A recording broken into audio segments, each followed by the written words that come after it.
the reason I travel, I think, is because Poland is becoming maybe more and more visible, I think. So just forgive me this personal note, but I have to tell you that I'm sort of a product of the Polish transition. I'm exactly this age that I was able to travel from zero to hero in a way.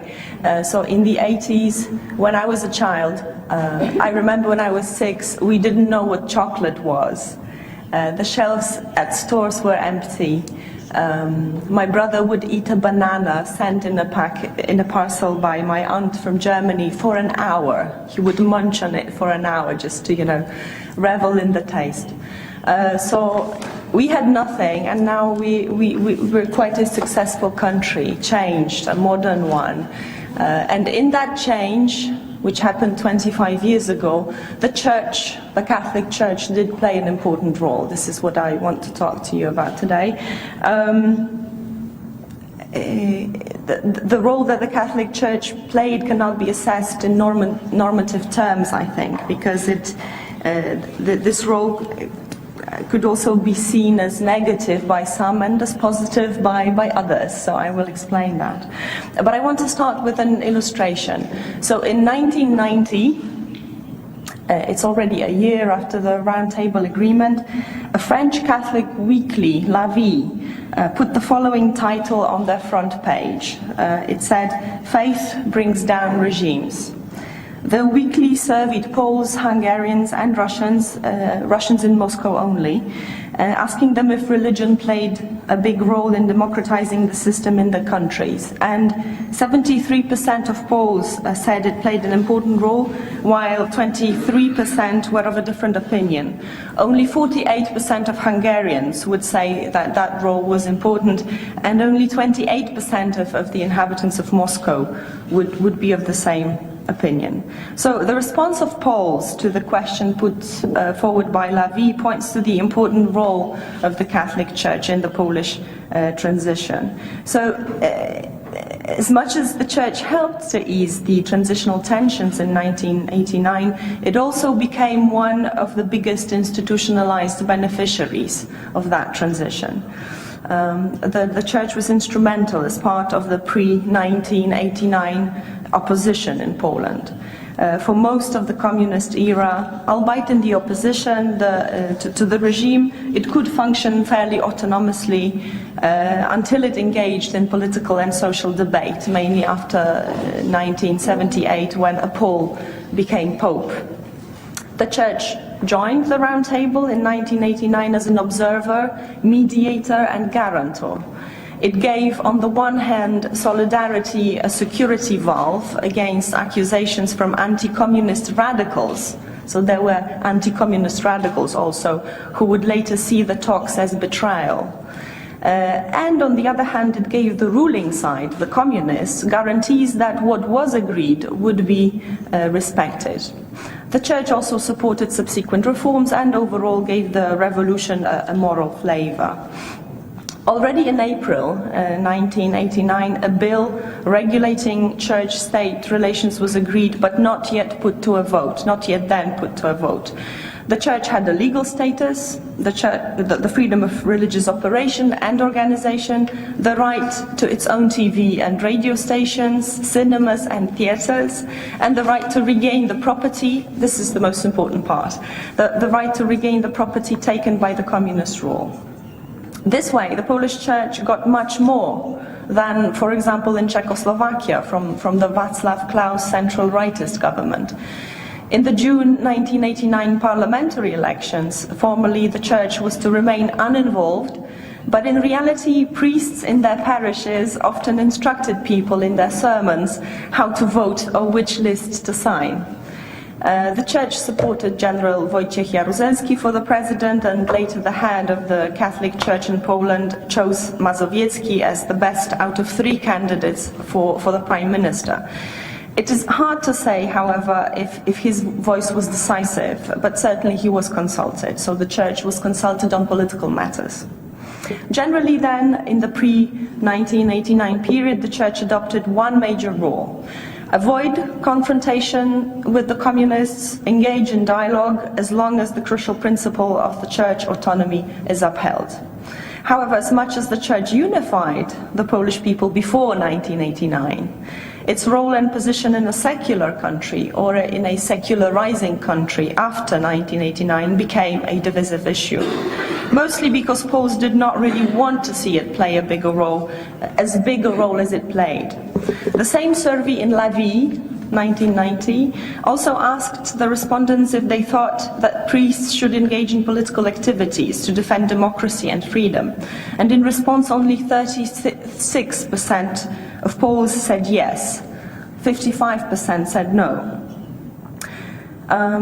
Now, a small part about the post-1989 gains for the Catholic Church. And forgive me if there will be some incursions of the Middle East here, because it's sort of natural. I am a political scientist and an Arabist by training, so I also tried to look, and have tried since 2011, to look at the Middle East and Poland in a comparative perspective, also when it comes to religion, although I'm pretty sure there will be you have a lot of objections to this comparison altogether.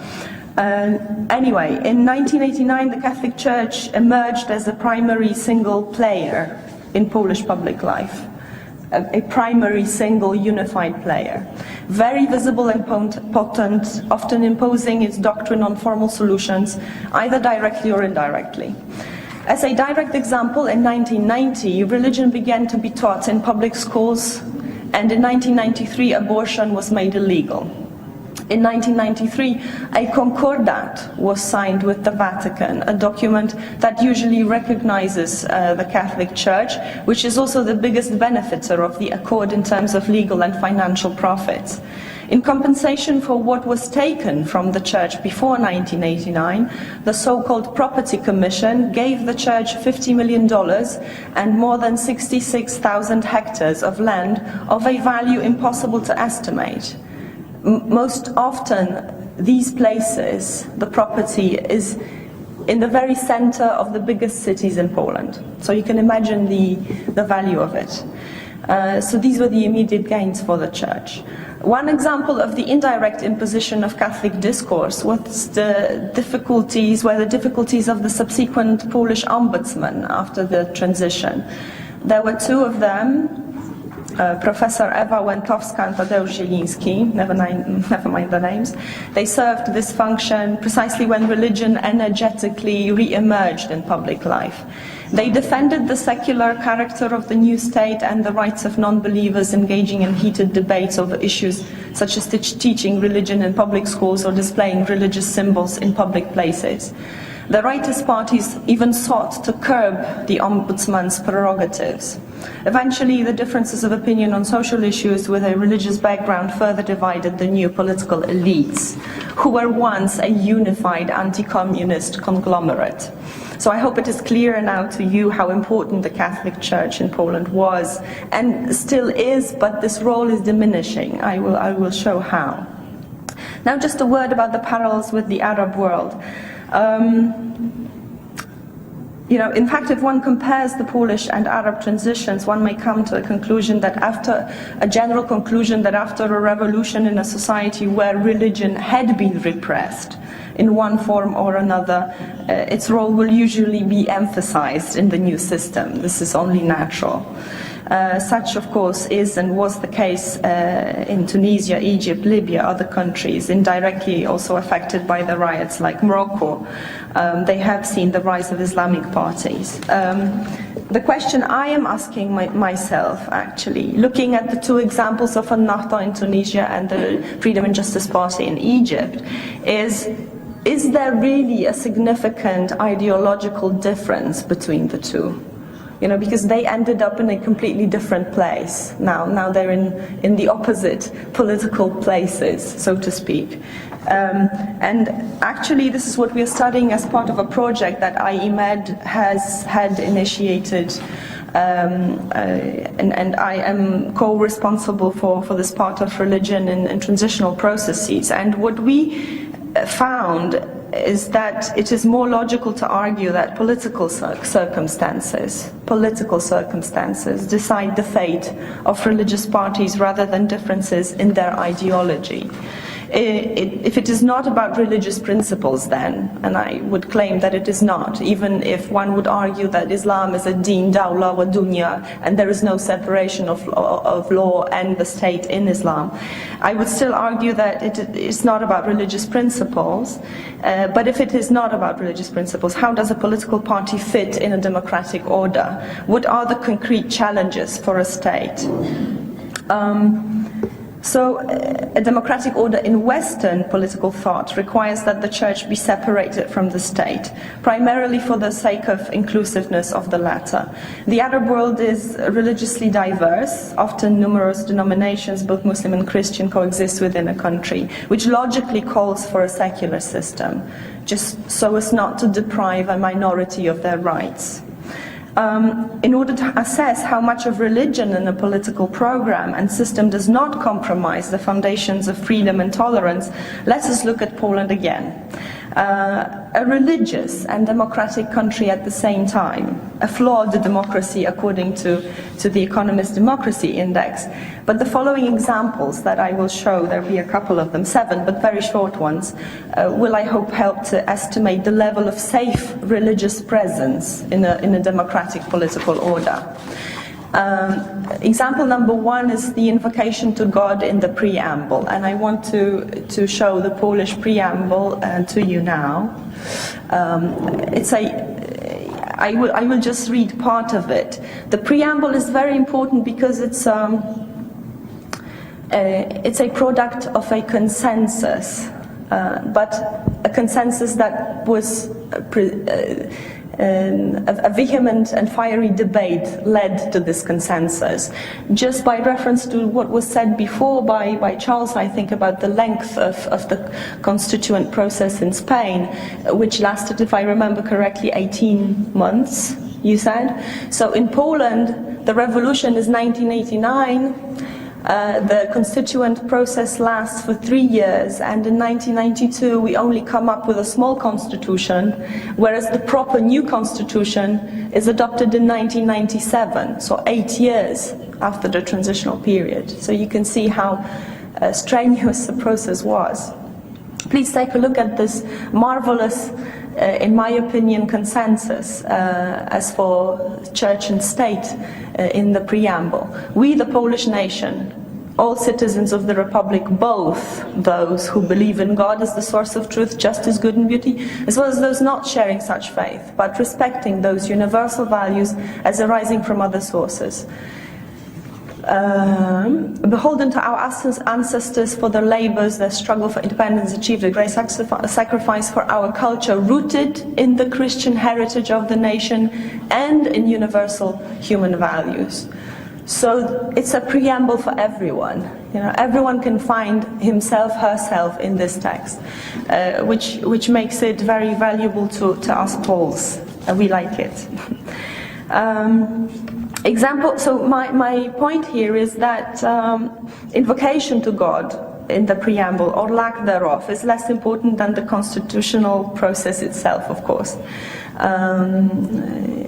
If it follows the rules that Nathalie Bernon-Mauguiron explained it should follow, then the result should be good. Example number 2, the indication in the Constitution that Sharia or other religious law be a foundation of state legislature only matters in as much as it is practical, as it has practical influence over the jurisdiction of the courts. There is no such indication in the Polish constitution, but on the 28th of July 1993, the Concordat was signed between the Vatican and Poland, as I said, and according to Article 12, religion was introduced to schools in accordance with the principles that the parents decide upon their children's upbringing. It also stipulated that a canonical marriage has almost the same legal effects as a civilian marriage. The Concordat was signed by a transitional government when the parliament was dissolved by the president, which also stirred controversy whether the government had the necessary legitimacy. Concordat became law in 1998. So you also see that there is an intrusion of religion in the Polish law. a very clear one. Example number 3. Religion promotes certain values and hence can influence the legal system, but it cannot limit citizens' freedoms. In Poland in 1990s, the Catholic Church influenced the right, who accentuated the role and rights of the family and the nation, not the state or the individual. The characteristic is yet another analogy with what Islam prioritizes, the ummah, the Muslim family, the community, as opposed to individualistic liberal thought. And so abortion, as I already mentioned, was made illegal in Poland in 1993 as a result of church activism, a direct result. Example number 4. Religious classes or religion classes, religious instruction in public schools and religious elements in the school curricula do not improve tolerance or democracy or religiosity. So if you look at the numbers, and as I said, 1990 the Catholic religion was introduced in public schools with 2 classes a week for the whole period of 12 years. But if you look at the numbers, there have been fewer and fewer churchgoers. So in early 1990s, 70%, and this is according to church statistics, 70% of Poles would go to Sunday masses. Today, only 40% of people go to church, even with this religious instruction at schools. Another example, religious signs in public places can be considered offensive, and this is surely the case in Poland with one very particular example. Since 1997, there is a cross hanging on the wall in the Polish parliament. It was put up there unofficially at night by 2 right-wing parliamentarians, but no one dares to take it off the same way, so it stayed there, you know.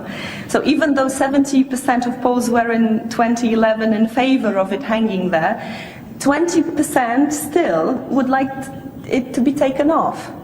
If the cross had not been put up there and a major state institution would remain free of religious designates, there would be no need to engage in a fiery debate about taking it off, which would be indeed a strong, almost anti-Catholic statement in itself for some.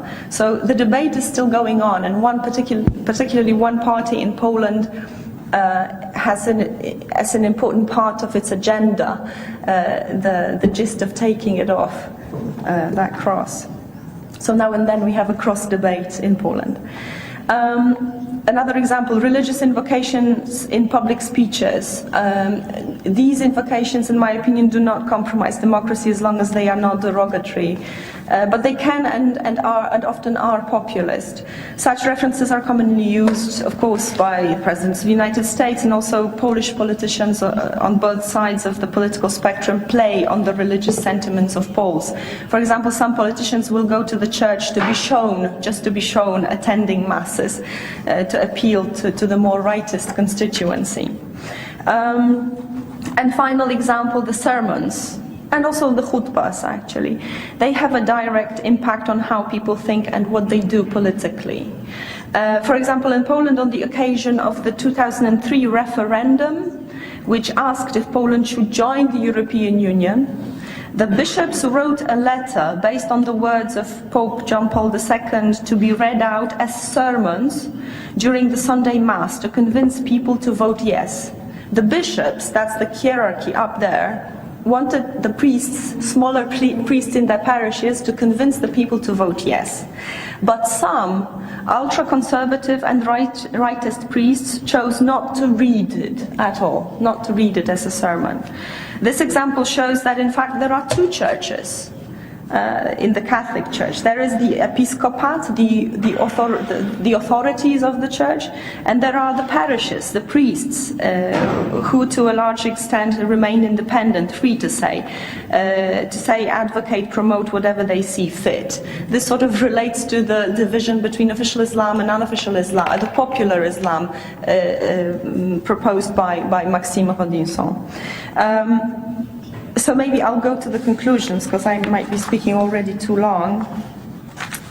I do think, and I don't want you to get me wrong, that religion is a very significant part of our lives. I mean, there's a natural, I think, inclination of a human being towards spirituality of some sort. It can be religion, I don't know, it can be a rock group that a teenager follows, or a football club, whatever. This kind of sentiment fulfills this need for a religious sort of higher feeling, I think. And of course, religion has been a significant factor in political transitional processes, naturally, in the post-World War II period. From the Indian Peninsula to Central and Eastern Europe. In Asia, there are numerous examples of transitions in countries with Muslim majority and minorities: India, Pakistan, Indonesia, Malaysia.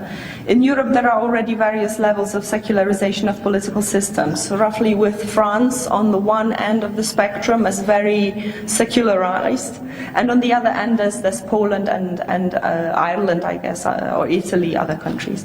The case of religious Poland, which had recently gone through a transition, is of particular interest, I think.